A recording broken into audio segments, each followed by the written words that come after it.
तो चलिए फिर बच्चों क्लास को स्टार्ट करते हैं। और आज के इस वीडियो में हम कक्षा 12वीं यूपी बोर्ड जो 2026 में आपका जो बोर्ड परीक्षा होने वाला है उसके लिए जो है 10 बहुविकल्पी एमसीक्यू लेकर आए हैं जो आपकी परीक्षा के लिए बहुत ज़्यादा इंपॉर्टेंट है। और इन प्रश्नों से पता चलेगा आप कितने पानी में हो, कितना आपने पढ़ा है, साल भर का आपका क्या मेहनत है। तो आप इस वीडियो को पूरा देखिए, क्योंकि पढ़ते तो आप बहुत है, टेस्ट देते नहीं हो। टेस्ट देने से पता चलेगा कि कौन सा टॉपिक आपको कितना तैयार है, किस टॉपिक को आपको ज़्यादा या दोबारा पढ़ने की ज़रूरत है। तो आज के इस क्लास से पूरी तरह से क्लियर हो जाएगा, आपको एक अनुमान मिल जाएगा कि क्या पढ़ना है और क्या हमको छोड़ना है। तो चलिए पहला प्रश्न है, हड़प्पा सभ्यता पहले चैप्टर से है। क्या है? हड़प्पा संस्कृति के संबंध में निम्नलिखित कथनों पर विचार कीजिएगा। यानी कौन सा कथन हड़प्पा सभ्यता के इस संबंध में सही है? ऑप्शन है, जल निकासी व्यवस्था सामान्य और अनियोजित थी। यानी जो जल निकासी व्यवस्था थी वो सामान्य और अनियोजित थी, यानी नियोजित नहीं थी। ख, सबसे विशिष्ट तत्व शहरी केंद्रों का विकास था। ऑप्शन सी, बस्तियों दो भागों में विभक्त था, अर्थात दुर्ग और निचला शहर। घ, सड़कें ग्रिड पैटर्न पर आधारित नहीं थी। तो चलिए देखते हैं इसका क्या सही उत्तर है। यहाँ पर आपको कुट दिया हुआ है, इनमें से कौन सा उत्तर है? केवल ए, ऑप्शन बी क और ख, ऑप्शन सी ख और ग, और ऑप्शन डी ग और घ। तो देखिए इसमें क्या, पहला जो है आपका गलत है, अनियोजित नहीं थी बल्कि नियोजित थी। तो पहला क्या क है, क जहां पर है उसको काट दो, क काट दो, क इधर भी काट दो, बच गया ये दो। अब चलिए दूसरे तीसरे को पढ़ते हैं। सबसे विशिष्ट तत्व शहरी केंद्रों का विकास था, ये बात सही है। तो ख यहाँ पर भी है, ये ख यहाँ पर है, यहाँ पर नहीं, तो इसको काट दो, ये सही होगा। चलो देख लेते हैं क्या ग भी सही है। ग क्या है? बस्तियां दो भागों में विभक्त थी, दुर्ग और निचला शहर। ठीक है, सही है। चलिए तो आपका सी यानी तीसरा सही उत्तर हो। इस तरह से भी आयोग पूछता है प्रश्न। चलिए अगला प्रश्न, अशोक के अभिलेख के बारे में निम्नलिखित कथनों पर विचार कीजिए। यानी जो अशोक का इस तरह से जो अभिलेख आपको मिलता है महरौली के लौह स्तंभ से, अधिकांश अभिलेखों की भाषा प्राकृतिक थी, अधिकांश अभिलेखों की भाषा ब्रह्मलिपि थी, ब्राह्मणी थी, ब्रह्मलिपि नहीं ब्राह्मणी थी, ठीक है, ब्राह्मणी थी। चलिए उपयुक्त में से कथनों में से कौन से कथन सत्य हैं? केवल क सही है, केवल ख सही है, क और ख दोनों सही है, इनमें से कोई नहीं है। सही उत्तर प्यारे बच्चों ऑप्शन सी, क और ख दोनों सही थे, यानी प्राकृतिक और ब्राह्मणी दोनों लिपि में लिखते थे। ठीक है, चलिए तीसरा प्रश्न है, तेलुगु ग्रंथ अमुक्त माल्यद का संबंध किससे था? एक ग्रंथ था, तेलुगु ग्रंथ है अमुक्त माल्यद, इसका संबंध किससे था? ऑप्शन ए कृष्ण देवराय से, ऑप्शन बी हरिहर और बुक्का से। हरिहर जो बुक्का थे ना, इन्होंने विजयनगर साम्राज्य की स्थापना की थी, इस बात को याद रखिएगा। तीसरा विरूपाक्ष से, और ऑप्शन डी इनमें से कोई नहीं। सही उत्तर है ऑप्शन ए कृष्ण देवराय से इसका संबंध था। चौथा प्रश्न, मुगल काल में पोलज किस प्रकार का भूमि होता था? ऑप्शन ए बंजर भूमि, ऑप्शन बी ऐसी भूमि जो वर्ष भर उत्पादन योग्य थी, ऑप्शन सी बहुत कम उपजाऊ भूमि, ऑप्शन डी 3 से 4 साल बाद प्रयोग में लाई जाने वाली योग्य भूमि। यानी 3 से 4 साल बाद उपयोग करो, उसके बाद प्रयोग में लाओ। 3 से 4 साल बाद प्रयोग में कर सकते हो एक बार। कैसी पोलज भूमि थी?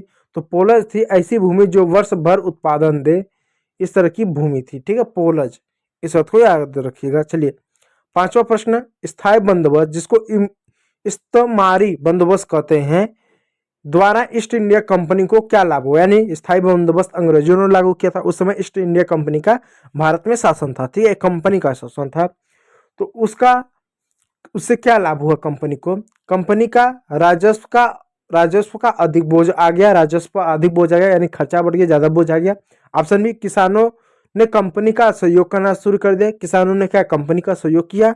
ऑप्शन सी, कंपनी को लगान के रूप में निश्चित राशि यानी फिक्स की, अब चलो भाई लगा दिया, अब फिक्स आपको एक पैसा मिले, जैसे होता है ना, कहते हैं ना किसी को गवर्नमेंट जॉब मिल जाए तो उसकी मंथली फिक्स इनकम आएगी। अगर उसका कभी स्वास्थ्य बिगड़ जाएगा तो उसके बाद भी उसको एक इनकम कहीं ना कहीं मिलती है, मानते हैं कि आप भी अस्वस्थ हो गए, चलो देखा जाता है सारी चीज़ों को, तो फिक्स इनकम आती है। और ऑप्शन डी इनमें से कोई नहीं। तो सही उत्तर है कंपनी को लगान के रूप में फिक्स इनकम मिलने लगी या निश्चित राशि मिलने लगी। ठीक है, चलिए छठवां प्रश्न है, निम्नलिखित को सही सुम्मिलित करते हुए विकल्प का चयन कीजिए।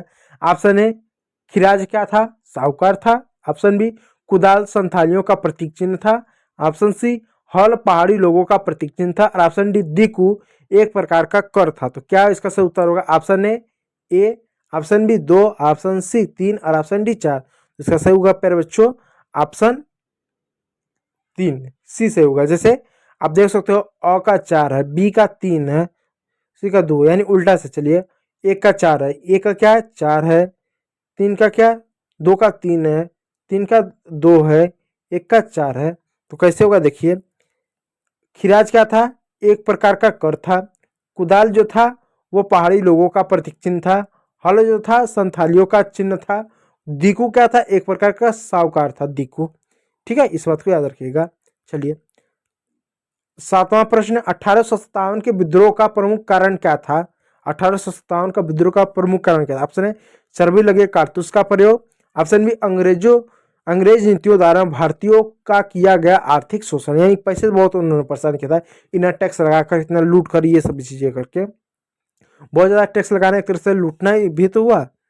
चलिए विकल्प ए, विकल्प 2, विकल्प ना तो ए सही ना तो 2 सही, विकल्प ए और 2 दोनों सही। तो ऑप्शन 4 ए और 2 दोनों सही है, यानी उनका चर्बी लगे कारतूस का भी कारण था और आर्थिक शोषण भी था। ठीक है, 8वां प्रश्न, वह पंगत का सिद्धांत राज्य हड़प नीति जिसको हम विलय नीति को किसने लागू किया? जिसको हम विलय नीति के नाम से जानते हैं, इसको किसने लागू किया? ऑप्शन है Lord Dalhousie, Lord William बैटिक, Lord वेल्जली, Lord Curzon.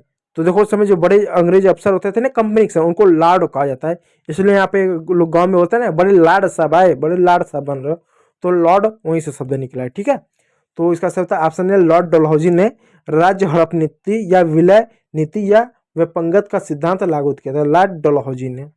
ठीक है, 9वां प्रश्न, मेरठ छावनी में सन 1857 का विद्रोह कब हुआ था? यानी उत्तर प्रदेश या भारत की कई जगहों पर विद्रोह हुआ था, तो मेरठ छावनी में कब विद्रोह हुआ था? ऑप्शन है 20 मई 1857, ऑप्शन 2 18 मई 1857, ऑप्शन सी 8 मई 1857 और ऑप्शन डी 10 मई 1857। तो डी ऑप्शन 18 मई 1857 को क्या मेरठ छावनी में विद्रोह हुआ था। 10वां प्रश्न, गांधी जी ने अपना पहला सत्याग्रह कहाँ से आरंभ किया? ये गांधी जी का इमेज है जब युवा थे। ऑप्शन है दक्षिण अमेरिका, ऑप्शन बी दक्षिण अफ्रीका, ऑप्शन सी दक्षिण भारत और ऑप्शन डी इनमें से कोई नहीं। तो इसका उत्तर है दक्षिण अफ्रीका से गांधी जी ने अपने जीवन का सबसे पहला सत्याग्रह उन्होंने प्रारंभ किया था। गांधी जी ने अपना पहला सत्याग्रह कहाँ से आरंभ किया था? एक देश था दक्षिण अफ्रीका से, उन्होंने सबसे पहले अपना सत्याग्रह आरंभ किया। सबसे पहले सत्याग्रह की शुरुआत पहले गांधी जी थे, यानी जब भारत में वो आए थे तो उससे पहले बहुत बड़ा आंदोलन कर चुके थे अंग्रेजों के विरुद्ध। यहाँ पर एक बार आए बस, उन्होंने गोपाल कृष्ण गोखले, कौन?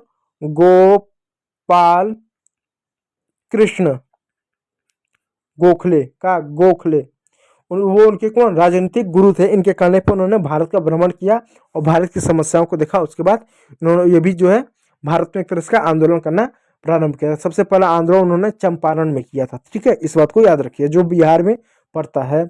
तो ये रहे 10 ऐसे प्रश्न जो आपकी यूपी बोर्ड कक्षा 12वीं जो इतिहास का पेपर होने वाला है 2026 में, 2026 आपका चल रहा है, उसके लिए बहुत ज़्यादा इंपॉर्टेंट है। इसको पढ़ लीजिएगा, रट लीजिएगा।